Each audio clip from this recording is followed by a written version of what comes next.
Welcome friends, आप सभी का मेरे यूट्यूब चैनल में बहुत बहुत स्वागत है। दोस्तों, आज हम एक इम्पॉर्टेंट होम्योपैथिक रेमेडी के बारे में डिस्कस करने जा रहे हैं। आज की होम्योपैथिक रेमेडी का नाम है कैमोमिला। कैमोमिला का कॉमन नेम है मैट्रिकैरिया कैमोमिला। इसकी फैमिली है कंपोजिटे और ये एक प्लांट है। मेनली इसका जो इफ़ेक्ट है वो हमारे नर्वस सिस्टम पे पड़ता है और हमारे जो डाइजेस्टिव सिस्टम है, गैस्ट्रोइंटेस्टाइनल सिस्टम और फीमेल रिप्रोडक्टिव सिस्टम पे इसका खास इफेक्ट है। ऐसा नहीं है कि दूसरे बॉडी पार्ट्स पे इसका इफेक्ट नहीं है, लेकिन इन सिस्टम्स पे इसका स्पेशल इफेक्ट है। जैसा कि हम जानते हैं होम्योपैथी में कि होम्योपैथी में माइंड सिम्टम्स को बहुत इंपॉर्टेंस दी जाती है, क्योंकि पहले माइंड डिजीज्ड होता है, उसके बाद हमारी बॉडी डिजीज्ड होती है। तो इसीलिए माइंड सिम्टम्स को स्टडी करना और जानना बहुत ज़रूरी है, तभी हम रियल में होम्योपैथी की सही मेडिसिन का चुनाव कर सकते हैं। तो आइए आज हम कैमोमिला के माइंड के बारे में डिस्कस करेंगे। कैमोमिला, ये जो स्क्रीन पर आप देख रहे हैं, ये है रूब्रिक्स। ये रेपर्टरी से लिए गए हैं, सिंथेसिस रेपर्टरी से। और रूब्रिक्स मैं बता दूं आपकी नॉलेज के लिए कि ये सिम्टम्स ही होते हैं। इसे डिक्शनरी फॉर्म में, ये रेपर्टरी डिक्शनरी की तरह होता है, जिसमें कि सिम्टम्स को ऑर्गेनाइज किया गया है, सिंक्रोनाइज किया गया है। तो स्टार्ट करते हैं। एक नॉर्मल पेशेंट, जो एक व्यक्ति पहले नॉर्मल था और बाद में वो डिजीज हो गया, पेशेंट हो गया कैमोमिला का। तो जब वो नॉर्मल था, एक एग्जांपल देती हूँ। जैसे फॉर एग्जांपल एक जर्नलिस्ट है, एक मिडिल क्लास फैमिली में पढ़ा लिखा बच्चा, मतलब यंग हुआ, कॉलेज गया, उसने पढ़ाई लिखाई पूरी की और उसने फिर जर्नलिज्म को कोर्स किया, मीडिया कंपनी में जर्नलिस्ट बन गया है। अब वो टीवी पे न्यूज़ देता है, बहुत ईमानदार है, सच्चा है, लगन से काम करता है और देश के लिए कुछ कर दिखाना चाहता है। आप देख सकते हो rubrics: idea, abundant, clearness of mind, यानी बहुत सारे उसके पास आइडियाज़ हैं। स्ट्रेसी का मतलब होता है एक्सट्रीमली हैप्पी, एक चेयरफुल पर्सनैलिटी है, खुशनुमा व्यक्ति है। कंसाइंटियस अबाउट ट्राइफल्स, इसका मतलब होता है ईमानदार और हार्ड वर्किंग पर्सनैलिटी है ये। और फैंसीज एग्जॉल्टेशन ऑफ, एग्जॉल्टेशन का जो मतलब होता है किसी भी चीज़ को ऊंचाई पर ले जाने की इच्छा। तो इसमें बहुत ड्रीम्स देखता है कि मैं देश से क्राइम को हटा दूंगा, गलत लोगों की पोल खोलूँगा, जिससे कि लोगों को पता चलेगा कि ये लोग यहाँ गलत चीज़ें कर रहे हैं, तो लोग बचेंगे इससे, मेरा देश तरक्की करेगा, आगे जाएगा। और इसके अंदर बड़ी अच्छी भावनाएं हैं इस देश को लेकर के। फिर रूब्रिक है सेंसोरियस, इसका मतलब होता है सीवियरली क्रिटिकल ऑफ अदर्स, यानी बहुत बारीक अध्ययन करता है ये लोगों का। ऑब्जर्वेशन इसकी बहुत स्ट्रांग है, लोगों के हाव भाव पढ़ने में या कोई भी चीज़ को समझने में बहुत ही शार्प है। और हीडलेस है। हीडलेस का मतलब होता है कि not giving attention to a risk, यानी रिस्क लेने में नहीं डरता। ये किसी से घबराता नहीं है कि मैं इतने बड़े माफियाओं के खिलाफ पोल खुलूँगा या उनके खिलाफ जाऊँगा तो वो मेरा क्या हाल करेंगे, उससे वो नहीं डरता है। वो जो भी करना चाहता है, एक सच्चे देशभक्त की तरह वो अपने देश के लिए काम करना चाहता है। अब लाइफ तो एकदम आइडियल तरीके से चलती नहीं है। बुक्स में बहुत कुछ दिया होता है, जैसे कि ईमानदारी से जीने वालों के साथ हमेशा अच्छा होता है, लेकिन लाइफ में हर तरह की चीज़ें होती है। अच्छा भी कई लोगों के साथ होता है और कई लोगों के साथ गलत भी हो जाता है। तो क्योंकि ये व्यक्ति डिजीज़ हो गया है, तो ऑफकोर्स इसके साथ कुछ ना कुछ तो बुरा हुआ है, इसकी वजह से ये डिजीज़ हुआ है। तो आइए आगे देखते हैं। अब क्या होता है कि सपोज़ इसने किसी जगह से इंफॉर्मेशन कलेक्ट की कि कोई रैकेट चल रहा है, कोई बहुत बड़ा माफिया है जो खुरोक धंधा कर रहा है। तो उसने उसका जो अपने न्यूज़ चैनल में उसने बता दिया लोगों को, पूरी दुनिया में वो टेलीकास्ट भी हो गया। अब क्या हुआ कि ये जो माफिया है ये बड़े ताकतवर है, क्योंकि माफिया ताकतवर हो ही जाते हैं। ये पैसा गलत और सही हर तरीके से कमाते हैं। सही तो कम ही रहता है तरीका, गलत ही ज़्यादा तरीके होते हैं। तो इनके पास अबंडेंस ऑफ पैसा होता है, लोगों को खरीद लेते हैं। ठीक है, इनकी जगह जगह पे पहचान भी हो जाती है, क्योंकि ये बहुत ज़्यादा मतलब जो है लोगों को इन्फ्लुएंस करने की पावर भी रखते हैं और डराने धमकाने की भी ताकत रखते हैं, क्योंकि ये गलत रास्ता ही चुनते हैं। तो इस तरह के लोगों ने सपोज़ जहाँ वो काम कर रहा था उससे, मतलब इससे खुन्नस खा गए इस लड़के से, और फिर वहाँ जो मालिक था, जो उस मीडिया कंपनी को चला रहा था, उसको धमकाया कि तुम इसे नौकरी से निकालो, नहीं तो फिर तुम्हारी जो हम तुम्हें पिटवा देंगे, या थ्रेट किया होगा।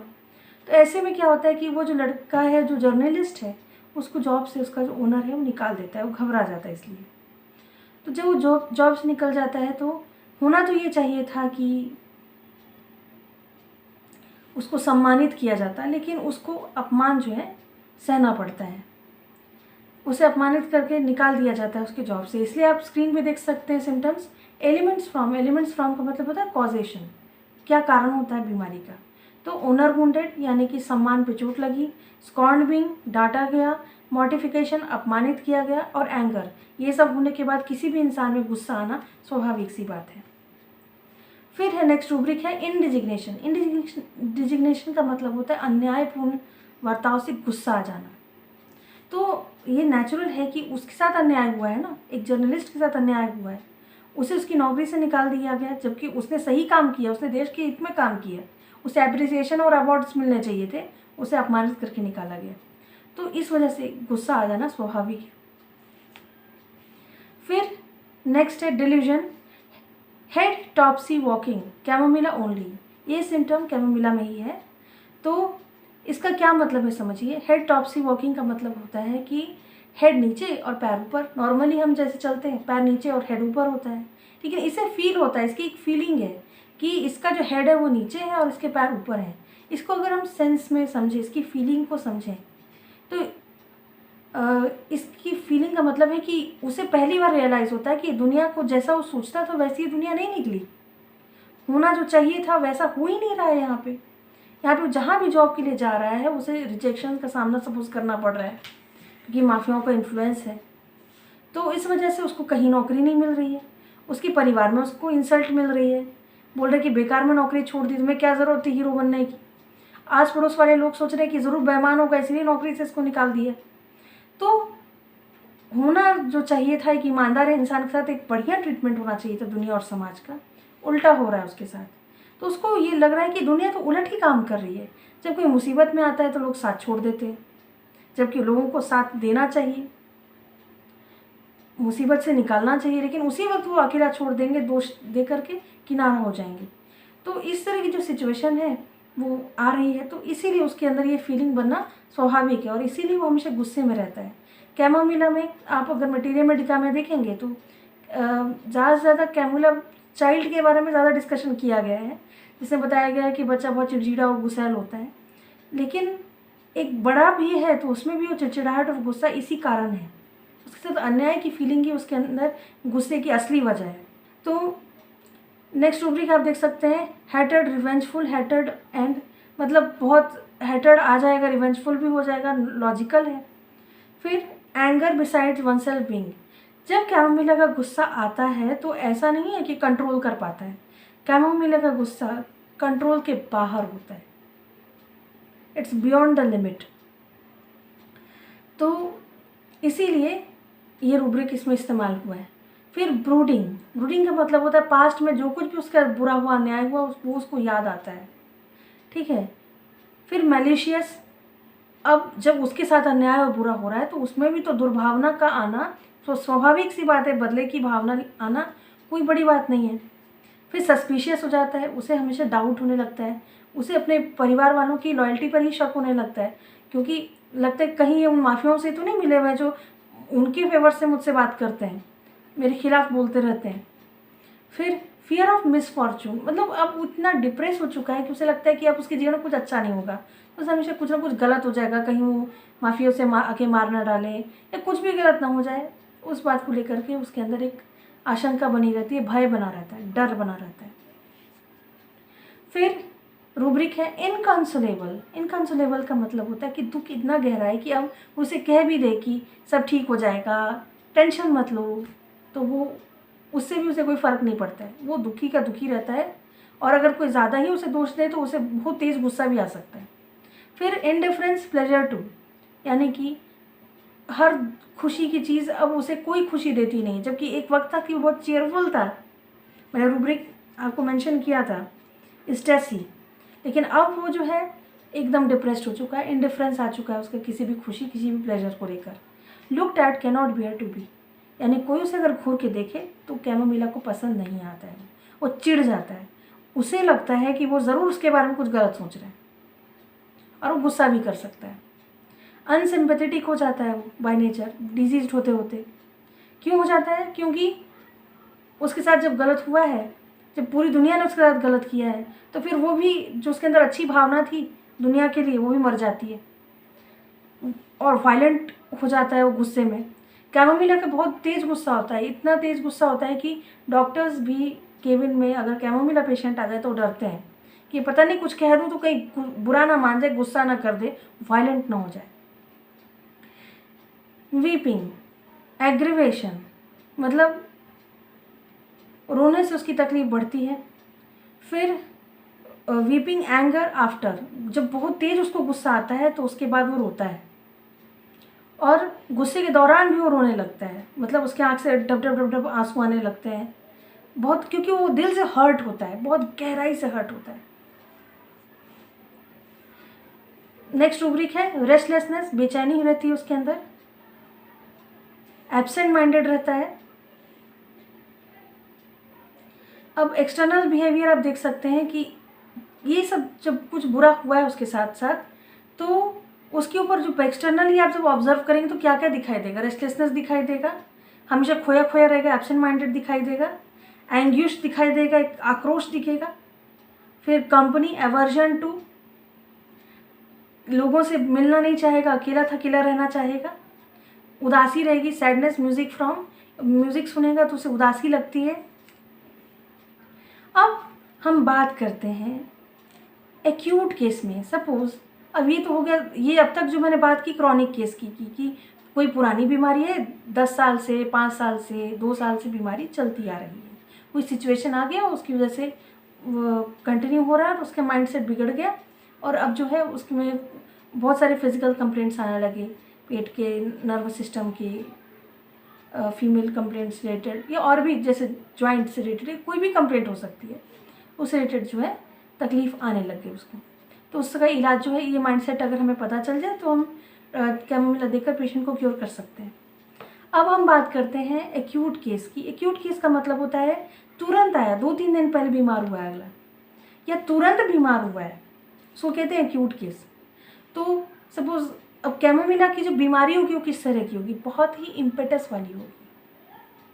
तो माइंड लेवल पे भी वो इम्पेटियस होता है और उसकी फिजिकल लेवल पे भी जो उसकी बीमारी होती है बहुत ही इम्पेटस में होती है, मतलब तीव्र होती है।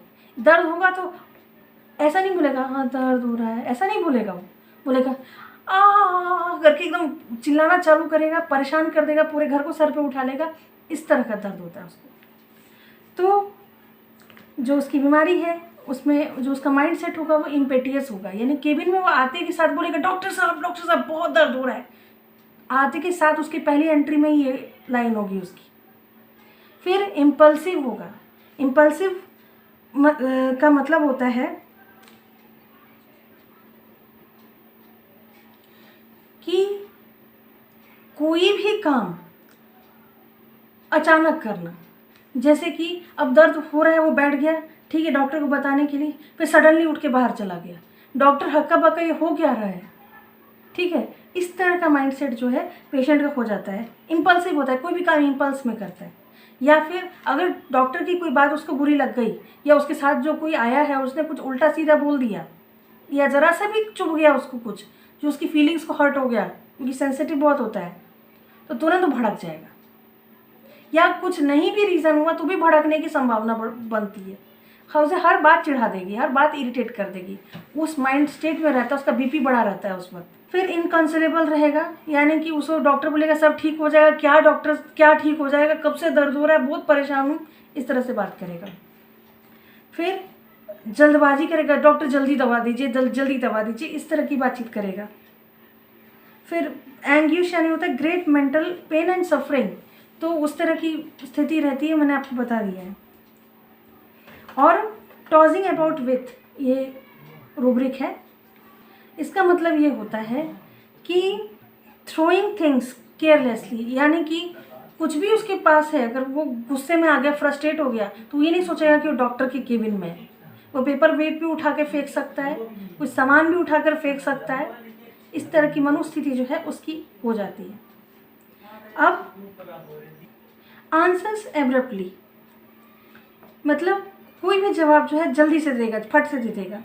अरे जल्दी कीजिए ना डॉक्टर, ठीक है। सिविल कैन नॉट बी, यानी हो सकता है बहुत ज़्यादा फ्रस्ट्रेशन और गुस्से में तो पता नहीं गालियाँ भी देना शुरू कर दे, अपने आसपास वाले लोगों को, डॉक्टर को, हर किसी को भी गाली दे सकता है अगर वो बहुत ज़्यादा बेचैनी में और परेशानी में। बाइटिंग स्पून, अगर सपोज उसको दवाई पिलाने की कोशिश की मुंह में, वो गुस्से में इतना इरिटेटेड है वो कि वो चम्मच को भी काट सकता है अपने दांतों से करके। तो फिर नेक्स्ट रूब्रिक है capriciousness, rejecting the things for which he has been longing when offered he is. For example ऐसा भी हो सकता है कि एक पेशेंट आए और वो मेडिसिन ले रहा है, मतलब बोला है, वो बैठा हुआ है, उसको मेडिसिन आप लिख कर दे रहे हैं, डॉक्टर लिख के दे रहा है प्रिस्क्रिप्शन, बोलेगा नहीं चाहिए डॉक्टर। यानी पहले तो जल्दी कीजिए कह रहा था, मेडिसिन दीजिए जल्दी, और जब वो लिख कर प्रिस्क्रिप्शन दे रहा है तब बोलेगा नहीं चाहिए। ये एक छोटे बच्चे में किस तरह से एप्लीकेबल है। अगर एक छोटा बच्चा आता है, वो उसको दर्द है, उसको बेचैनी है, तो आप उसको एक सामान देंगे खेलने के लिए, वो हाथ में लेगा, उसको फेंक देगा, फिर दूसरे सामान की तरफ उंगली दिखाएगा, फिर आप वो सामान आपको लगेगा कि लगता है वो सामान उसको चाहिए, वो आप देंगे, फिर उसको फेंक देगा। खिलौने के केस में भी वो करेगा। यानी उसको शांति नहीं मिल रही, उसे लगता है इससे खुशी मुझे मिल जाएगी, इससे मेरी दुख कम हो जाएगा, या इससे मेरा दुख कम हो जाएगा, लेकिन दुख कम होता नहीं उसका।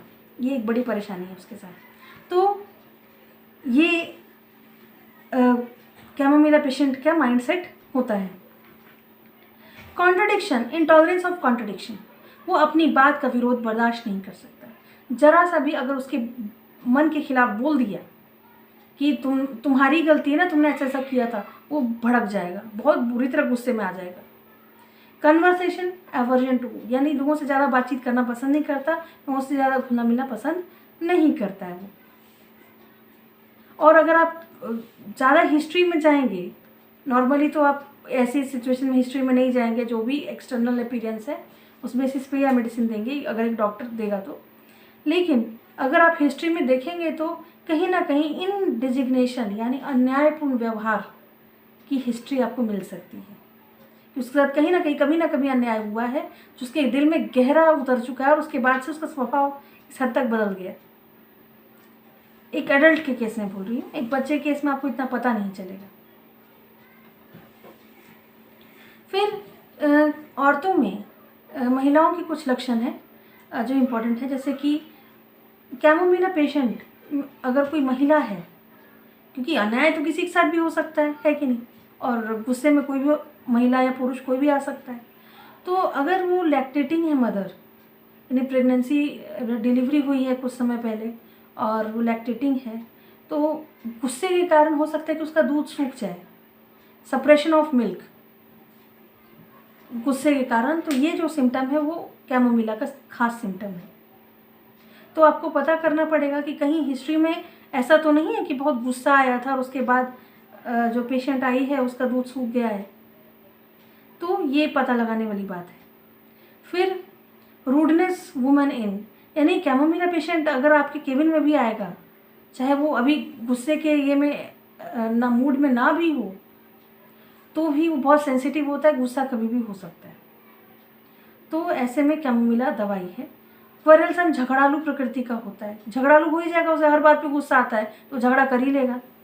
फिर डिलीवरी ड्यूरिंग, सपोज वो उसको लेबर पेन स्टार्ट हो गया है और उस दौरान वो सोच रही है कि जल्दी क्यों नहीं हो रहा है, उसको दर्द और तकलीफ़ है, तो हो सकता है कि वो नर्सेस को गालियाँ देना शुरू कर दे, हो सकता है डॉक्टर को अनाप शनाप बोलना शुरू कर दे, ये कर सकती है या बहस कर ले। फिर मेंसेस बिगनिंग ऑफ एट, यानी कई महिलाओं में ऐसा होता है कि पीरियड्स के दौरान उनका मूड भयंकर स्विंग होता है और बहुत तेज़ गुस्सा आता है उनको। ऐसे में कैमोमिला की दी जा सकती है, संभावना काफ़ी है कि अगर गुस्से में हमेशा रहती है उस टाइम में, पीरियड्स के टाइम में, तो आप कैमोमिला दे सकते हैं। कई बार हस्बैंड वाइफ में भी झगड़ा होता है और आप देख सकते हैं कि सपोज़ वाइफ को हर कोई सता रहा है फैमिली में और हस्बैंड उसको समझ ही नहीं पा रहा है, तो दोनों में झगड़ा हो जाएगा। ऐसे में अगर माइंड का बहुत ज़्यादा टर्मोइल हो रहा है उस महिला में, तो कैमोमिला जो है उसको उसके उस टर्मोइल माइंड सेट को नॉर्मल कर देगा, उसके गुस्से को कंट्रोल कर देगा। हस्बैंड के केस में भी बाहर की ज़्यादा चुनौतियाँ झेल रहा है, वाइफ घर पे समझ नहीं रही है, बोल रही है तुम इतना कमाते क्यों नहीं हो, देखो उसका पति कमाता है, देखो उसका पति कमाता है, उसके पास ये सामान है, उसके पास वो सामान है, तुम्हारे पास क्यों नहीं है। अब वो फ्रस्ट्रेट हो सकता है, गुस्से में आ सकता है हस्बैंड, क्योंकि वो तरह तरह की चुनौतियाँ झेल रहा है। हो सकता है उसके साथ भी कुछ अन्यायपूर्ण व्यवहार बाहर में हुआ हो, उसका सारा फ्रस्ट्रेशन घर पे फिर निकलेगा। तो इस तरह के झगड़े में हस्बैंड को भी दिया जा सकता है कैमोमिला। तो बच्चों की बात की जाए तो बच्चों में वही सारे जो सिम्टम्स हैं आपने देखे, वो जो एडल्ट्स के लिए एप्लीकेबल है उसे बच्चों के केस में भी देखा जा सकता है कि मेनली बच्चा तो बैड बिहेव नहीं करेगा ज़्यादा, वो तो परेशान रहेगा, उसको तो समझ ही नहीं आ रहा है, तो वो चिल्लाता रहेगा। वो एक खिलौना मांगेगा, वो आप देंगे, फिर उसको फेंक देगा, दूसरा खिलौना चाहिए, ये रहेगा। फिर उसको माँ जब गोद में लेकर के घुमाएगी ना, तब उसको बहुत अच्छा लगेगा। तो क्यों अच्छा लगेगा? क्योंकि उसकी तकलीफ से जो दिमाग है ना डाइवर्ट हो जाता है। कैमोमिला का दरअसल टर्मोइल जो है नर्वस सिस्टम में होता है। नर्वस सिस्टम जो है इनडायरेक्टली सर्कुलेशन को मतलब जो है तेज़ कर देता है, और जो नर्व्स हैं उनकी उत्तेजना बहुत ज़्यादा बढ़ जाती है। उसी वजह से अगर कहीं दर्द हो तो बहुत तेज़ दर्द होगा कैमोमिला में, और इसीलिए बेचैनी बहुत ज़्यादा होती है और वायलेंसी भी बहुत ज़्यादा होती है। और ऐसे में उसको अगर दिमाग को डाइवर्ट कर दिया जाए तो कुछ हद तक आराम मिल जाता है पेशेंट को। जैसे बच्चे के केस में उसको गोद में घुमाया जाए या रॉकिंग चेयर पे उसको ऐसे ऐसे करके आगे पीछे करके झुलाया जाए तो उसको आराम हो सकता है। इसीलिए इसमें जो सिम्टम है वो ये है, rocking ML, it desires for being rocked. और दूसरा है क्वाइटेड कैरिड ओनली बाय बीइंग, यानी कि गोद में जब उठाया जाएगा तब तक वो शांत रहेगा, नीचे रखा जाएगा चिल्लाना चालू कर देगा। तो ये था कैमोमिला का मेरा स्टडी। मैंने अपना बेस्ट देने की कोशिश की है आप लोगों को समझाने के लिए कि कैमोमिला में क्या होता है। अगर आपको मेरा ये एफर्ट पसंद आया हो, अगर आपको मेरी वीडियो अच्छा लगा हो, तो प्लीज़ आप मेरे वीडियो को लाइक कीजिए, सब्सक्राइब कर लीजिए, बेल आइकन बटन ज़रूर दबाइए ताकि मेरे सारे लेटेस्ट वीडियोस की अपडेट्स आपको ज़रूर मिले, और अपने वैल्यूएबल कमेंट्स दीजिए और शेयर कीजिए। Thanks for watching.